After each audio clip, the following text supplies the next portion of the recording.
Okay, thank you. Okay. Good morning, everybody. Good morning. Um, so we're gonna do our regular learning today, but I just wanted to do a little short comment and maybe a little discussion, brief discussion about Hanukkah, because as you know, Hanukkah is here. It's already is. By you guys, it's tonight, and Hanukkah I always find to be a Chag, a holiday, a festival that's a little bit, it's not that it's hard to understand, it's just there's so much to it. There's so many different ways to look at it. There's so many different angles to take when trying to relate to or connect to Hanukkah that sometimes it becomes too much. It becomes overwhelming, like focusing on the spirituality, focusing on the miracles, focusing on the light, focusing on the oil, focusing on the Torah. Like what's exactly the essence or something to focus on. And I came across something which I'd never seen before, which I found very interesting, and I wanted to share it with you. I'm just muting everybody, but please feel free to unmute at any point. So you all know that I'm a big fan, so to speak. That's a silly way of putting it, of Rav Kook. Rav Avram Yitzchak HaKohen Kook was the first chief rabbi of the state of Israel before there was a state of Israel. And he was, you've heard me speak about him many times. He had a very, very big soul. He had a gigantic soul, and his soul had room in it for all of Am Yisrael, for all of the Jewish people. If there's one thing about Rav Kook, and there's so much about Rav Kook, but if there's one thing that you can say about Rav Kook is he loved Am Yisrael, and he loved Eretz Yisrael, and he loved Torah Yisrael, the Torah, Am Yisrael, the Jewish people, the land of Israel. It penetrated him in every single cell of his body, and he was such an enormous person that he refused to, he couldn't, he didn't have the ability to look at things in a narrow way like most people do. A lot of times we get caught up in very narrow thinking, narrow perspectives. We tend to think that, our way of looking at things is the one and only way of looking at things. And Rav Kook was just so big as a person that he had, and filled with so much love for the Jewish people, that he included everything. He included the best of Hasidic thought. He included the best of the Vilna Gaon, who's typically considered to be the antithesis of Hasidic thought. He incorporated the religious and the non-religious. There are numerous stories about how Rav Kook opened his heart, opened his life, opened his home to the non-religious and even the anti-religious secular Zionists in Israel. And that's one of the reasons why I like him so much, is because he was so big and so broad. He wrote a tremendous amount. He was constantly writing. Most of what he wrote hasn't even yet been published. But he was very poetic, and he liked to write in a style that was somewhat mysterious at times, sometimes difficult to truly decipher. But one of the things he wrote, of the many things, was he wrote about the holidays. And for each holiday, or for each special day on the calendar, let's say, he had or each month on the Jewish calendar, he had a one sentence pitgam. A pitgam is like a saying or a motto or a theme that in some way encapsulated what the month or the holiday or the festival was all about. So for the month of Kislev, which is the month really of Hanukkah, starts in Kislev, it continues into Tevet, but starts in Kislev. For the month of Kislev, I'm going to read you what he wrote. It's one sentence. I'm going to read it in Hebrew. I'm going to translate it to the best of my ability, but again, remember, it's very poetic. And then I'm curious to hear what people think it means, and then I'll share with you what I think it means. So the sentence goes like this: Habarak ha'eloki shebenishmat hachashmonayim nitpotzetz lenitzotzot. Keshiyitkabtzu la'avuka achat yeshuv lehit galot. That's the sentence. Best attempted translation is something like this. The light, the godly light, and really barak is more than light, it's like the flash of light, the godly flash of light that existed inside in the souls of the Hashmonaim. The Hashmonaim is another name for the Maccabees. The Maccabees, the sons of Yochanan Kohen Gadol, the Yochanan the priest, Yehuda Maccabee, the ones who led the revolt against the Greeks, let's say, the ones who were the heroes of the Hanukkah story. So the flash of light in the souls of the Hashmonaim, of these people, exploded into sparks. When those sparks will be regathered into one torch, then they will once again, that light will once again be revealed. Okay, one more time. The light, the godly light in the souls of the Hashmonaim exploded into sparks. When those sparks will be regathered once again into a single torch, that light will once again be revealed. That's it. That's his sentence for Hanukkah, for this month of Kislev, etc., etc. Anyone want to take a stab at what that might mean? I'll take a shot. Okay. So I'd like the sparks of their faith and holiness spread out to all the Jewish people. When that puts a light in all of us, that we all get to a much more holy place together, and we all come together as a people, and that's, redemption time. Wow, beautiful, beautiful, beautiful. I think that's definitely a lot of what he may have intended with that sentence. Anyone want to add on to that? Or? Yeah. Isn't it a Kabbalistic allusion to the sparks that come down from the higher road? And our job is to collect them. And then that will allow us to grow, and they go up and then they come down again. I'm not exactly sure of how this entire thing works, but the bottom line is that if we collect them all, that Hashem will be comfortable, will be more comfortable, and may return. Moshiach may come if we can collect all those sparks. Okay, good. That is true. What you're saying is true, and that's related to what Rav Kook is saying, but he's specifically talking about the spark of light, the godly light inside the souls of these individual Hashmonaim, these people, the heroes of the Hanukkah story, the heroes and heroine of the Hanukkah story. That light burst into sparks, and when that light is regathered into one torch, that light will once again be revealed. So I'll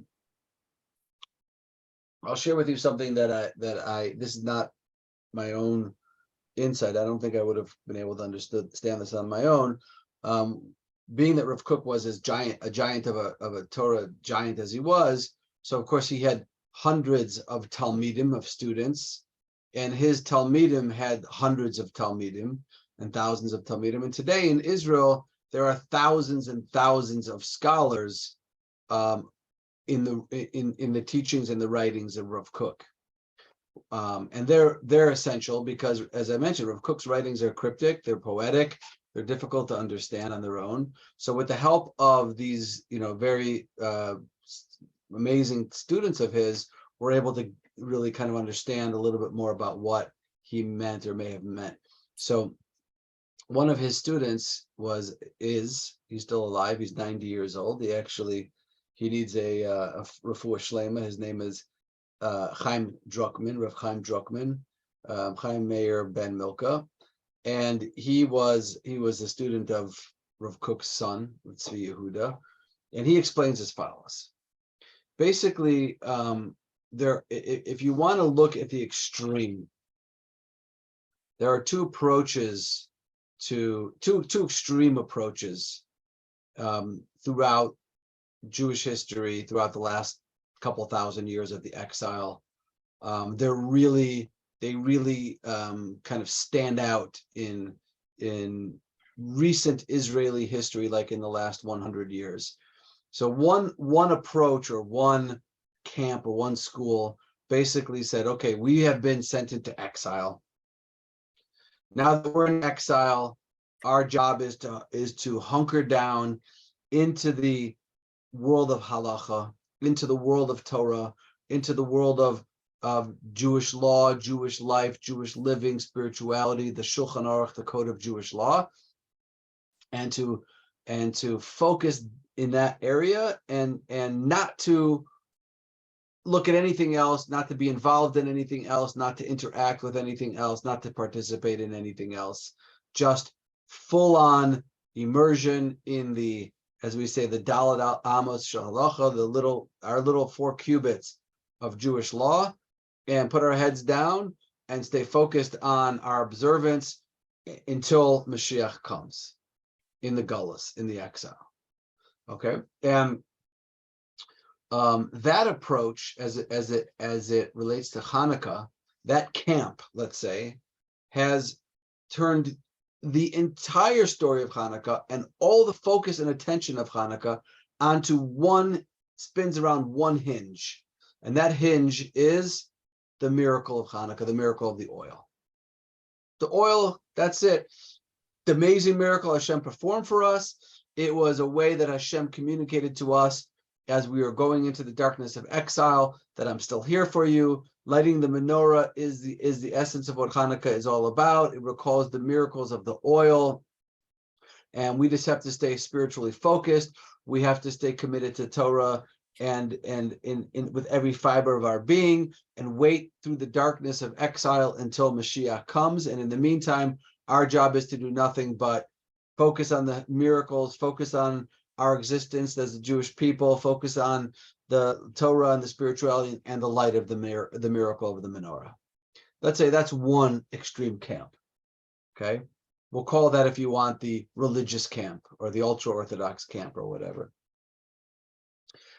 Then you have another perspective, completely opposite end of the spectrum. Okay, and this one we'll call, let's say, like the secular Zionist approach.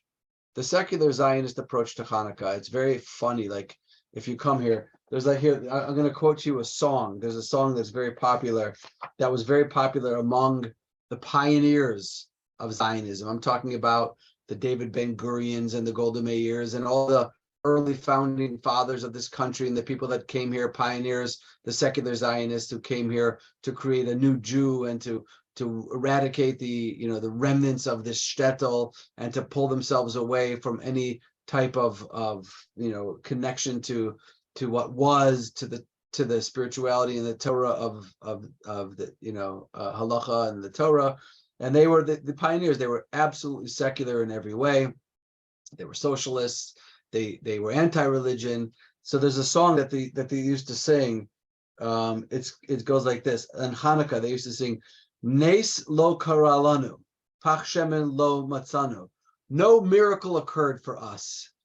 We never found a jug of oil.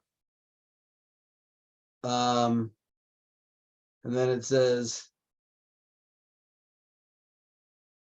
we fought, a miracle never occurred. We never found the oil. We fought like valiant warriors with our blood. We gave up our lives and fought against the Greeks. Basically, it's a complete and total, absolute secularization of the story of Hanukkah. And for them, if you look in like secular Zionist literature, Hanukkah is one of the most popular holidays in Israel among the secular.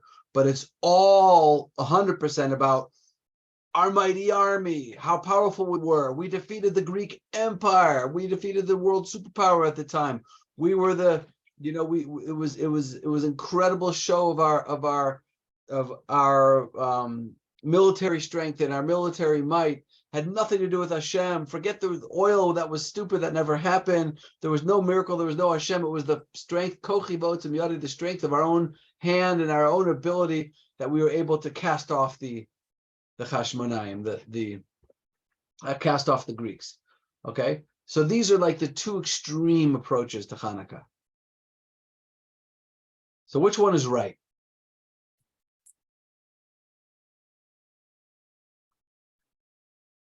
The answer is They have validity. Oh, they both have validity. I would say they're both wrong. I mean, yes, they're both right or they're both wrong. In other words, they're both focusing on one part that there's truth to, but they're both missing, according to Rav Kook, the big picture. The big picture is that the Jewish people are two things.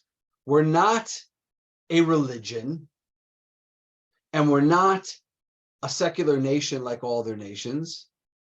We're a combination of the two. We are an Am. We are a people. We are a people governed by halacha, by Jewish law, by Torah, by spirituality, but charged with the responsibility of building a country, building a government, building roads, institutions, financial institutions, regular country making stuff, nation building stuff. Okay. And you need both. You need a powerful army. In order for Israel to be successful and be able to survive against their enemies, you need a very powerful army, and you need to have people sitting and learning in yeshivas, downloading the spirituality into Am Yisrael. Or are You they need both wrong? You Huh? said they were both wrong. You said they were both wrong. How are they both wrong? Because both thought that what they focused on was the only thing that mattered. Which was wrong, you're saying. That's what's wrong. Yeah. In other words, what they focused on was right, but they were wrong in thinking that that was the only thing to focus on. So what Rav Kook did is he brought together both of those worlds, which is really the essence of religious Zionism in a way. Religious Zionism. It's combining the two. It's combining Zionism with religion, Torah with a nation. And that's what really is where the light will be revealed ultimately, is when Israel, when this nation of Israel, this country, this state of Israel is a state with a government and a parliament and an economy and a stock market and the high-tech companies and everything, and it's all a state that is committed to Torah and Torah learning and supports Torah learning and spirituality and halacha.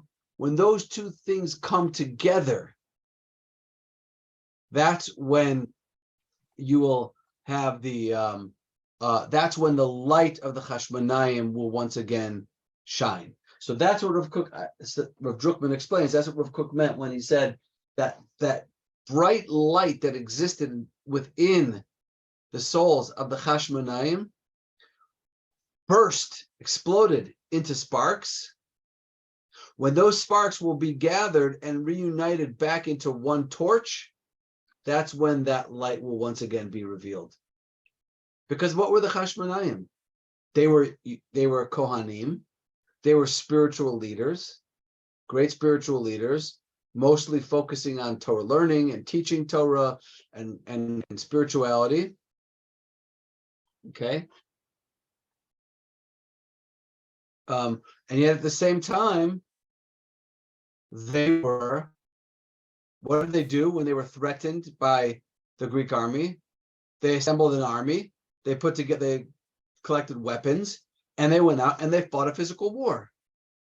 So the light of the Chashmonayim is the light that combines these two forces. It combines the yeshiva students who are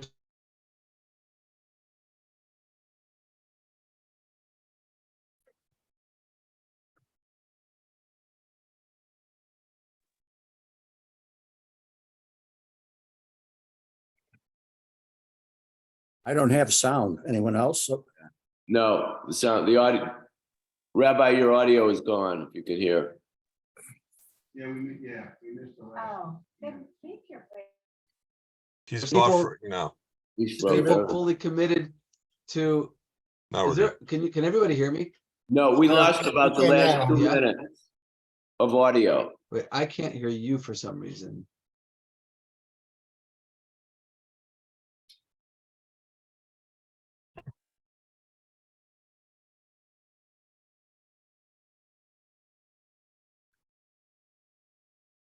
Now can you No hear me? sound.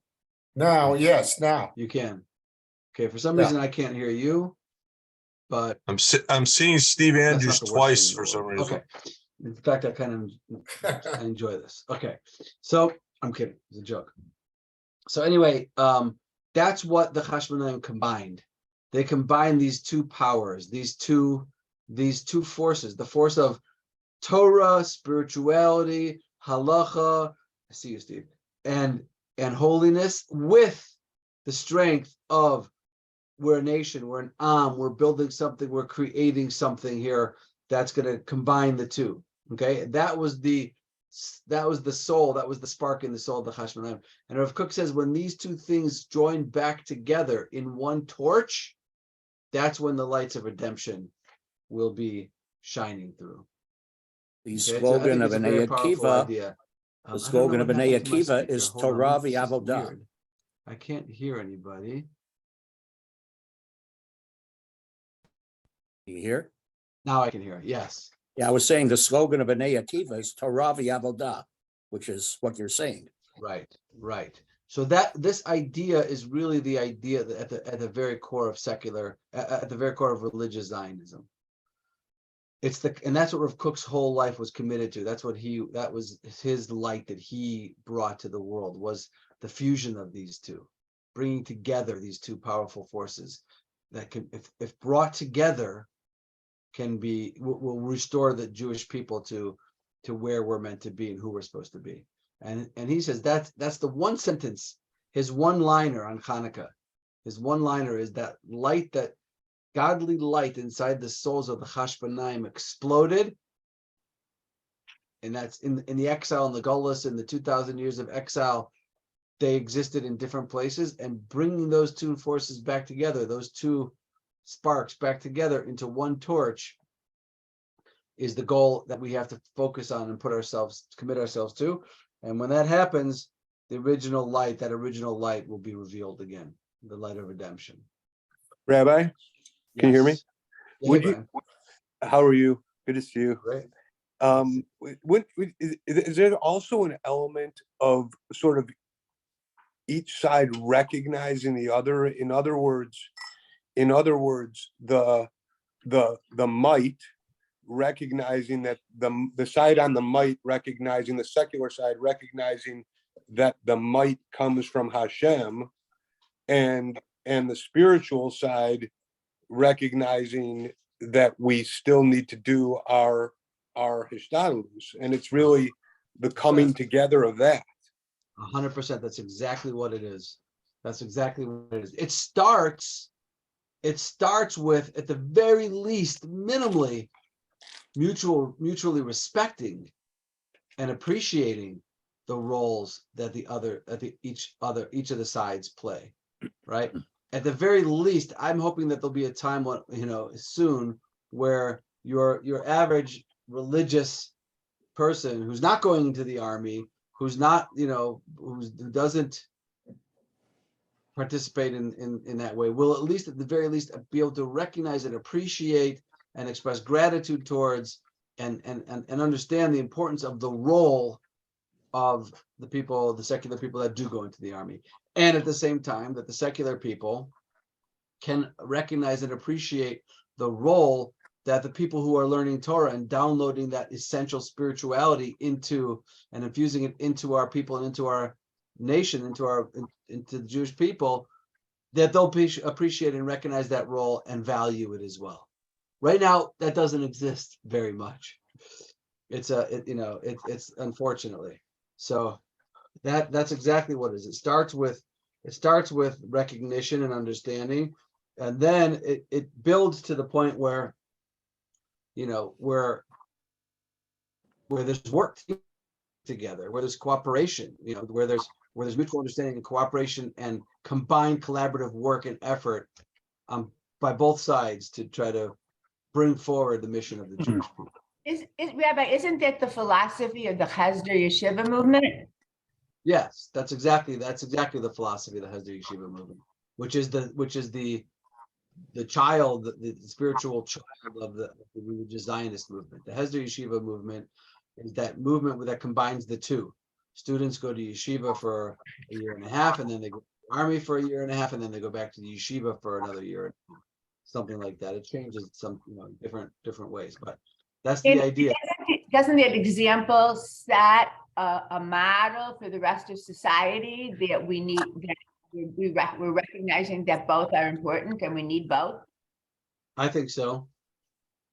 That's that's the camp that I'm in, and that's what I believe is the ultimate. That's really, in my opinion, the ultimate expression of the fusion of these two things. David. But I just want to say that if a person is a fully, incredibly committed Torah learner, and they're learning 10, 12, 14 hours a day, and that's contributing hugely to the well-being of Am Yisrael, both physically and spiritually, then that person should be allowed to sit and learn Torah like that all day long, and that's fine. But it shouldn't be used as a way to get out of the army. It shouldn't be used as a loophole to get out of the army. If a No, person- use bone spurs instead. David, as a Balchuva, you're a living I'm example. just curious, how many people? Raise your hand if you understood what he meant by use bone spurs instead. Oh, what's that? I did, but okay, whatever. Go ahead. Okay, David. Yeah. As a Balchuva, you're a living example of what you're talking about. Able to live in both worlds, bring them together, teach the halacha, teach Torah, but also be aware of what's going on in the world other than that. And the whole movement is based upon what you're talking about. Thank you. I hope so. That's my intention. David, Last- David, yeah, last- so last- Roth Jeff. Cook talked about unity, which is a prerequisite for Mashiach. So I think he was more, that's more prophecy. I think what you call poetical, I think it's prophecy that when this time comes, which a lot of people believe is not going to come until the Mashiach comes, then basically we'll be as one, and we'll set the stage for the Messianic era. But it's not going to come before that. We have to work towards it. But I think unfortunately, and history bears this out, we're not going to become one without Hashem's intervention.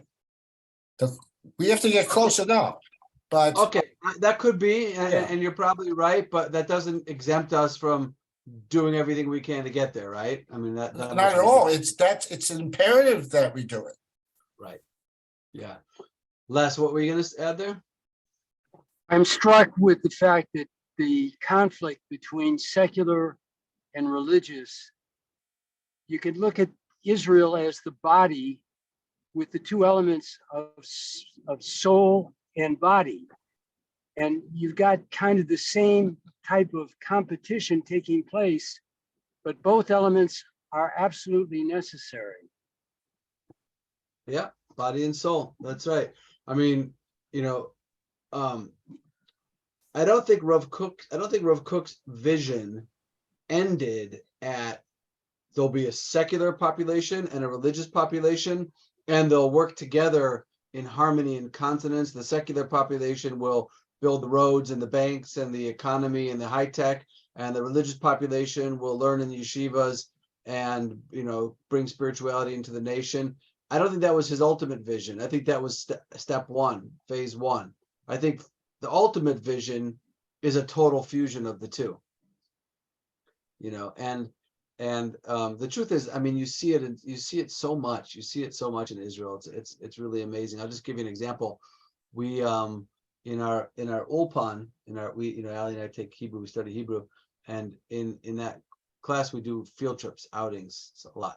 And we went to a place last week which blew me away. As soon as that was done, I called Avi and I said, Avi, from now on, this has to be on every single trip that we ever do. and it was a tour of the Israeli Supreme Court, and it was so incredible because it was such an amazing fusion of these two things. The Supreme Court, the building itself and the way it's set up is all like, for example, there's the judges to walk to their courtrooms. They start on the bottom of a staircase, and there's a huge skylight that you have to look up, like as you're going up, because the architect said a Jewish judge should look up to Shemayim and appreciate Hashem and in the world before he goes in and sits down and judges a case against, between two Jews or whatever. That's just one example that comes to mind. The whole architecture, the whole way it's set up is all about a fusion of Torah and spirituality and, court cases and plaintiffs and defendants and monetary laws and torts and civil laws and punitive. I mean, it's incredible to see how these two things fit together and work together. And you really see a lot of that going on here. And I think that Rav Kook's vision is slowly unfolding. But to me, this is a new take on Hanukkah. And I think it's really a powerful message on Hanukkah. And I'm going to just wrap it up and just summarize it, that for thousands of years, Jews in the diaspora, there was very little mention and very little talk about the military victory. It was all about the oil, the miracle, the spiritual component.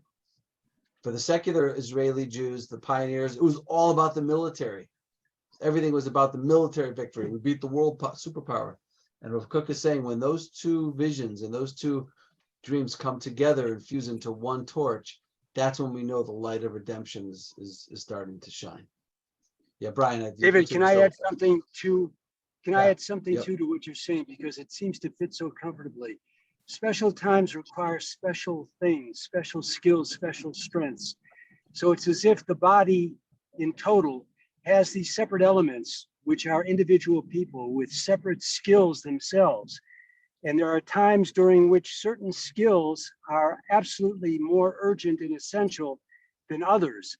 But what you'd like to think of is as we move toward Mashiach, and all of the mundane areas of physical life become kind of smooth sailing, that's when the full conversion, where we duplicate in ourselves this kind of multiplicity of skills represented by the components of Israel as it is today. Beautiful. Yep, I think that's great. I think that's a great way of thinking about it. I think that's the vision. Okay, Brian, did you have something, or is your hand up from before? Yeah. One, I did understand your father's reference. That was awesome on the bones first. But what I really wanted to say is it feels like, this idea of Hanukkah, and this ties to what you're saying of this coming together. We're metaphorically in a very similar situation now to what the Maccabees were in, with this decay of morality and with, society feeding us that immorality is right and is the way. And so much of the Jewish, and Rabbi Belsky, I think I heard it from him this year, this idea that it wasn't so much a fight against the Greeks as it was a fight against ourselves, because so many of the Jews were following the Greeks. And look where we are today, where so many of our people are following this. I don't want to get political, so I'll choose my words carefully. But so many of our people are following the common norms, what's becoming these common norms of society, that it's proper to live this way, and it's even enlightened to live this way, and righteous to live this way. And there is a war brewing between morality and immorality, and many of the Jews in our culture are on the wrong side of it. But this has been going on forever. Not like today. No, Esau and Jacob, it's just projection Uh, into the future. Time out. Okay, I think that your comment is, Brian, is well taken, and I think that there's a lot to dissect over there. But I do want to I want to carry on because I don't want this to, I know where this goes, and I don't want to go there. But I think that you're absolutely right. There is Thank you. this is a war. The war that's being fought today is no different than the war that was being fought back then. I think that and I think, Jeffrey, what you just said is 100%. It's Yaakov and Esav. It goes all the way back to Jacob and Esav. It's a war of spirituality versus physicality. It's the war of the material versus the spiritual. It's as a friend of mine once wrote in an article. He said that that the Jews,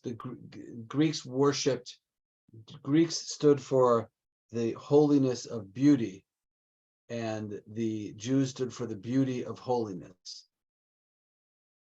Right? One more time, the Greeks stood for the holiness of beauty, meaning physical. The be all end all was the physical beauty that could be created and displayed and projected into the world. And the Jews believed in the beauty of holiness. That holiness, it's about, in the end of the day, it's about holiness. It's about reflecting God's light into the world. And that is the most beautiful thing in the world. And that exists today as much as it existed in the times of the Hashmonaim and the Yevonim and the Greeks, and as it did in the times of Jacob and Esav. We're still fighting that battle. And that's what we're all about. That's what everyone on this call is about. We're about trying to carry forth the mission of the Jewish people to show the world that life is about something deeper than the physical and the material. And it's about the spirit, it's of the soul. So it's a question of which has preeminence. That is the Which one has basic key. They both subsume the other, but the question is which one has top priority for spiritual.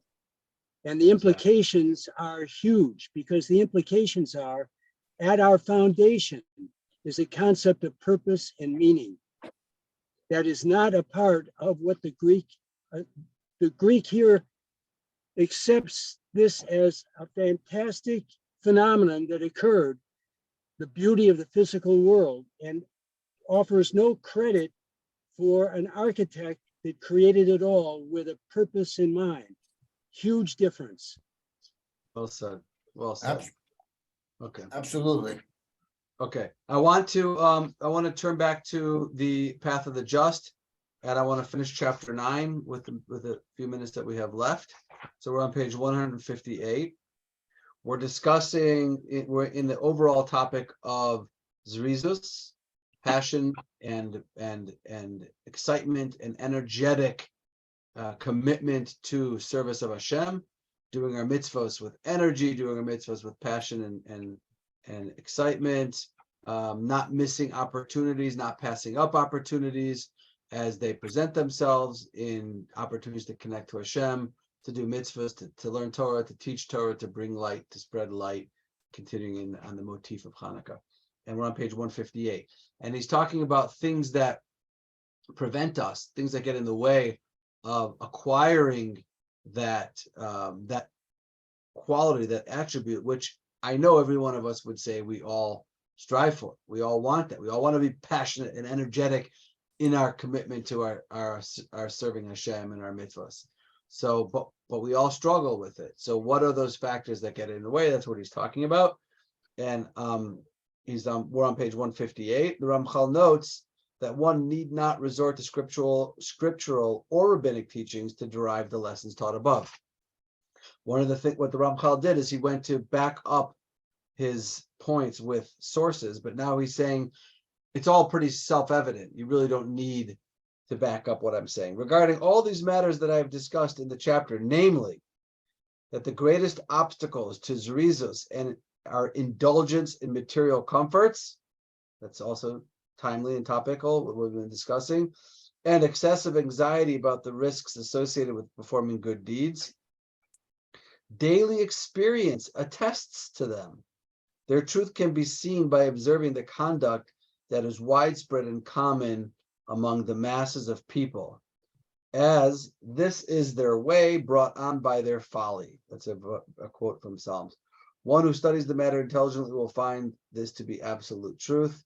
Wisdom will come easy to the perceptive one. Okay, Ramchal concludes the discussion of Zerizus. The topic of Zerizus has now been clarified with an elucidation that I think is sufficient to inspire the heart and the mind. The wise one will utilize this to become wiser and further increase his acquisition of these concepts. Amazing, right? We've identified something that is objectively of great value, the attribute, the quality called Zerizus. And now we have to just commit to marching forward throughout our lives in our acquisition of these concepts, of this trait. And it's a process, it's a journey. It starts here, it starts with learning, it starts with identifying and valuing this particular quality, but then it's just about working on it and pushing through when it gets hard. Ramchal closes the chapters on Zerizus with an observation on the relationship between this trait and Zehirus. Zehirus is the opposite side of the same coin. It's being cautious and careful not to, and being very precise and protective, not to violate prohibitions. And Zerizus is being energetic and motivated to, yes, perform positive commandments. So here's what he says. Now you see that it is fitting for Zerizus to be the level that follows Zehirus.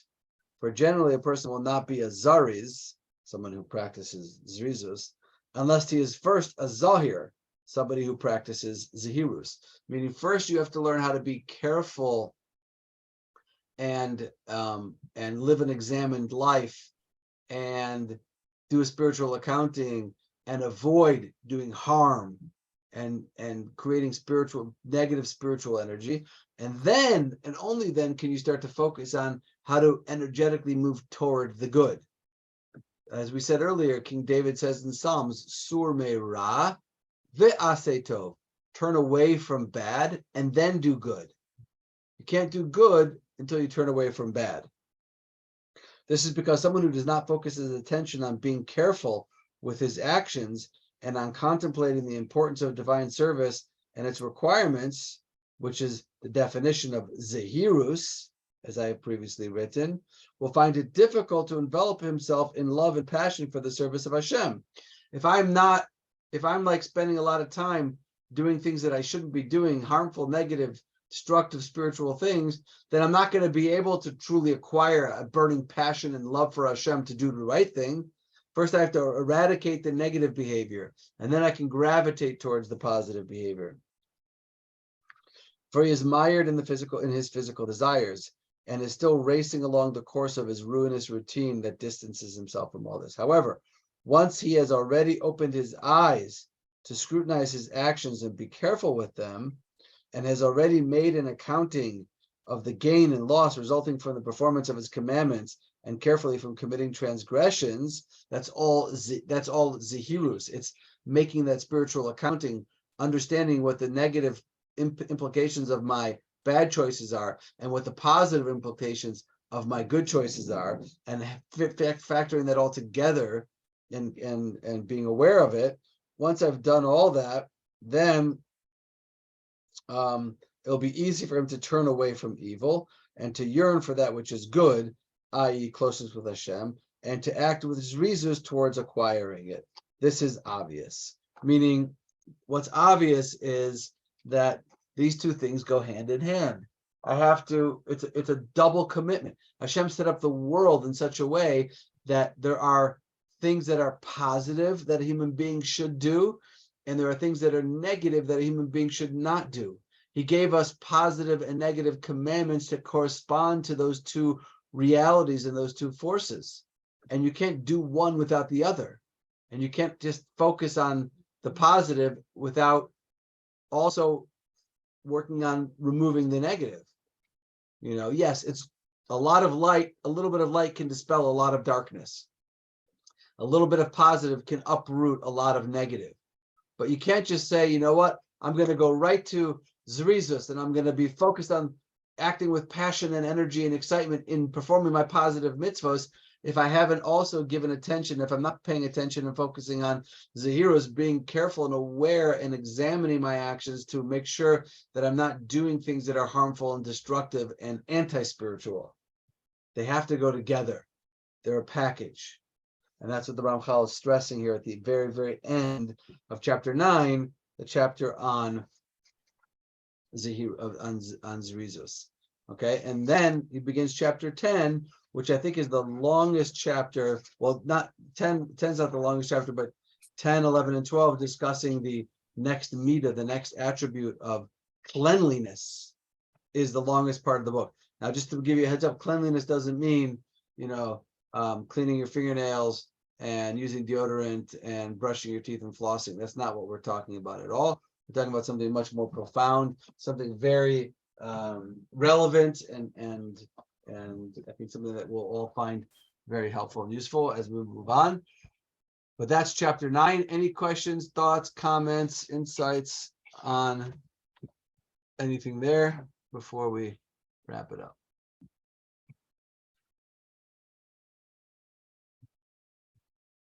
I will stop the recording now.